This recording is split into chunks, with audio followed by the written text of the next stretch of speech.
space, the final frontier.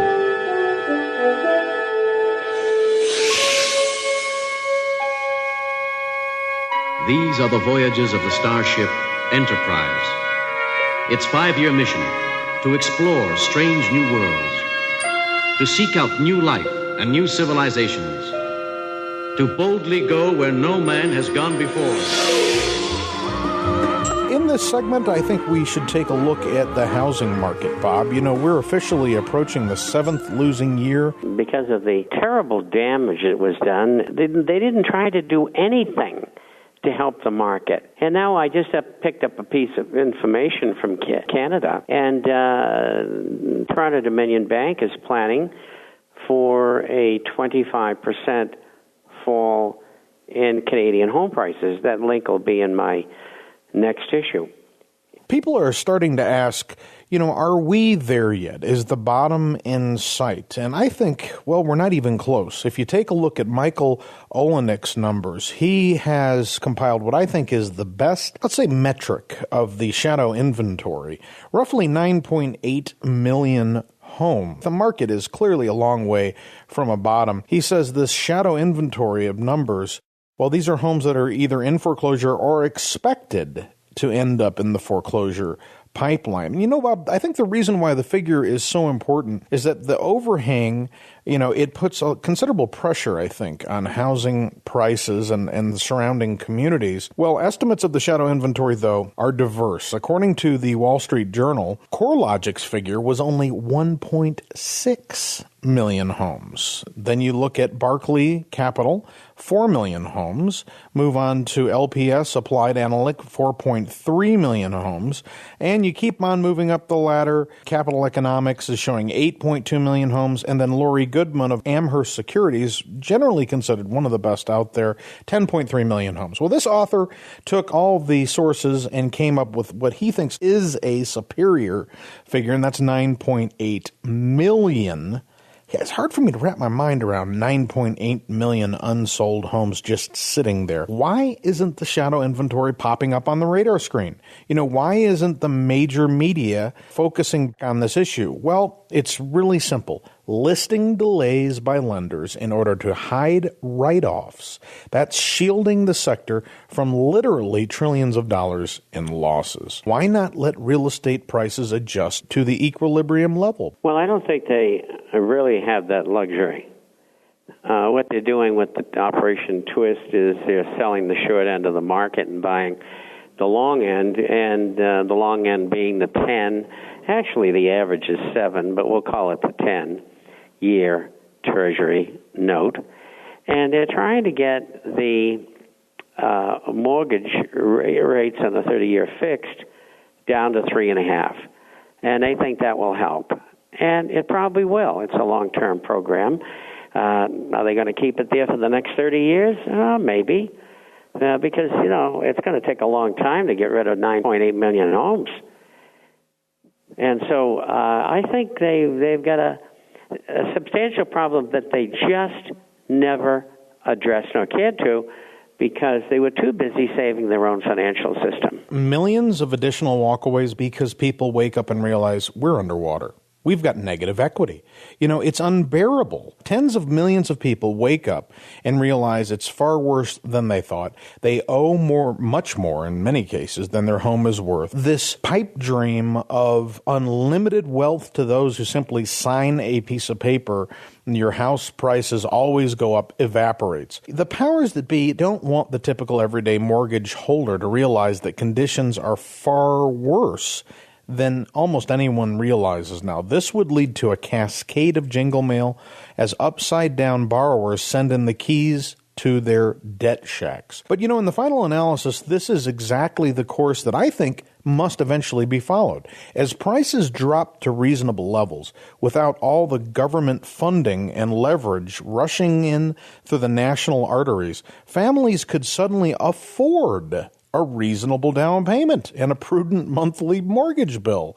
You know, I propose that by avoiding the day of reckoning, the nation as a whole suffers the most. So let's look at the numbers. 132 million housing units in total. That includes rentals and owned. 77 million are owner-occupied, 38 million are rental, 17.2 million are vacant homes. Every time I read that new home builders are going to increase the number of homes that they built this year by 550,000. And I say, be thinking of.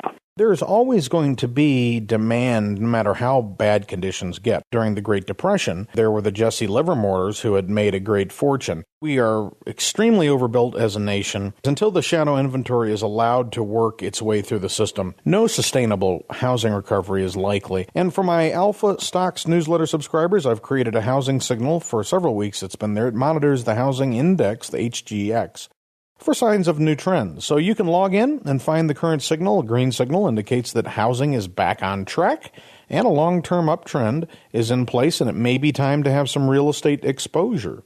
To the phone lines.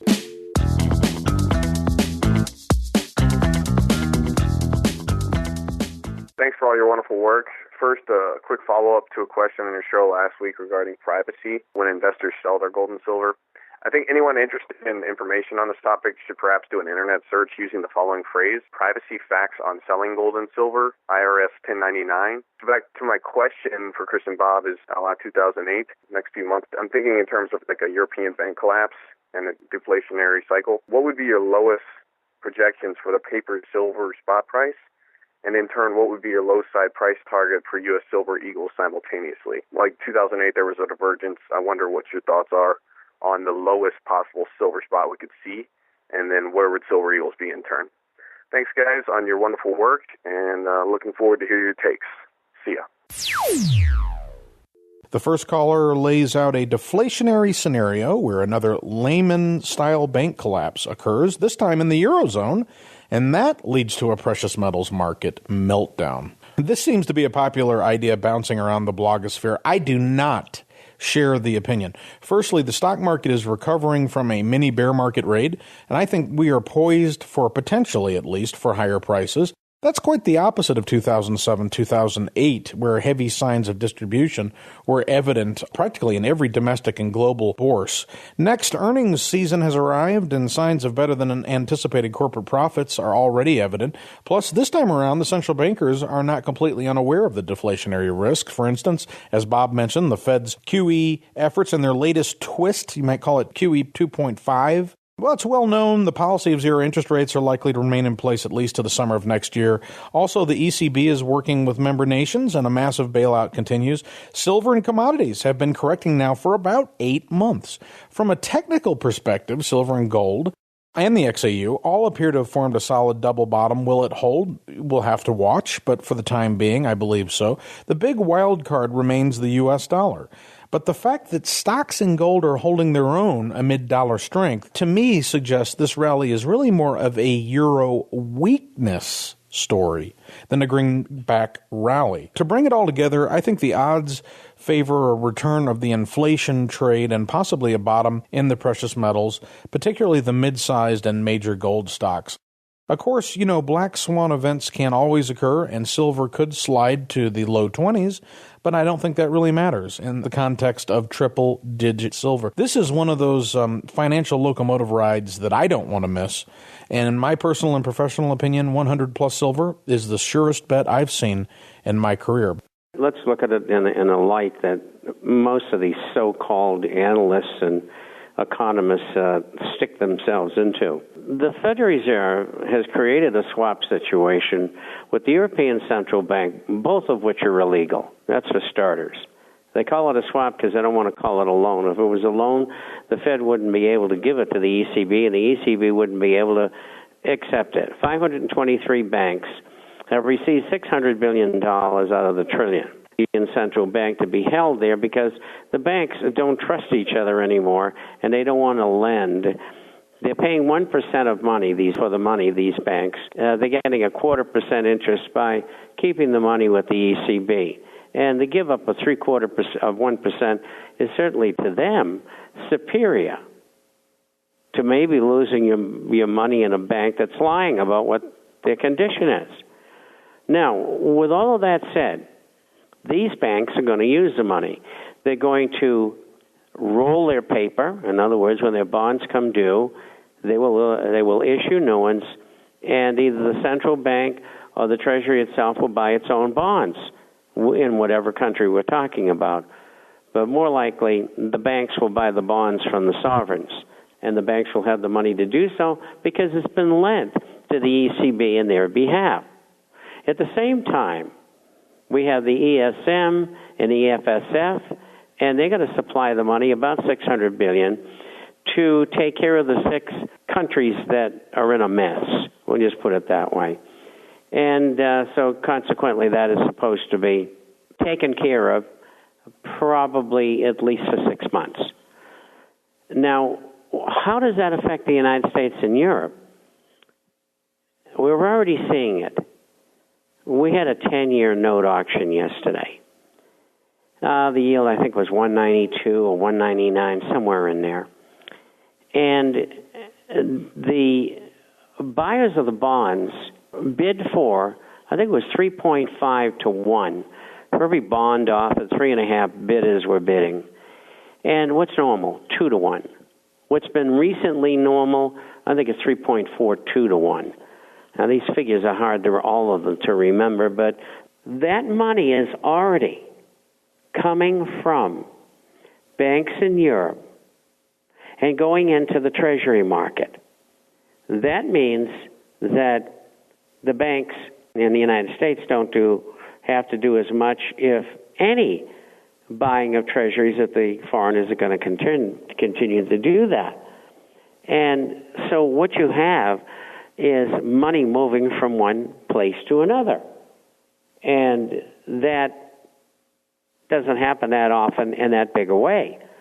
Now, previously, over the last several months, the U.S. Treasury instructed the banks to start increased lending.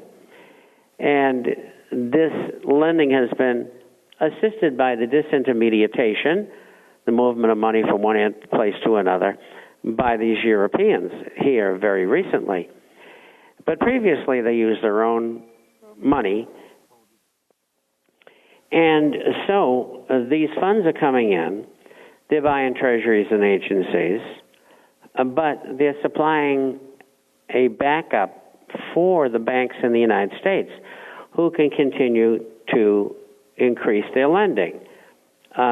Previously, lending over the last several months had increased about 7%, maybe as much as 10%. And what did that do? That allowed the small and medium-sized businesses to do some expanding and hiring people. And that probably will continue because the money's going to be available from Europe because all of the players over there don't want to keep their money there. About, my guess is 20% see the situation as still very, very volatile, especially in the case of Greece and perhaps others. So with all of that said, we're going to not have a minus 1.5% growth this year in GDP. We're going to have a plus 1.5 to 2, and so is in Europe and England, much to the surprise of other people who haven't figured this out. All right, closing down the phone line.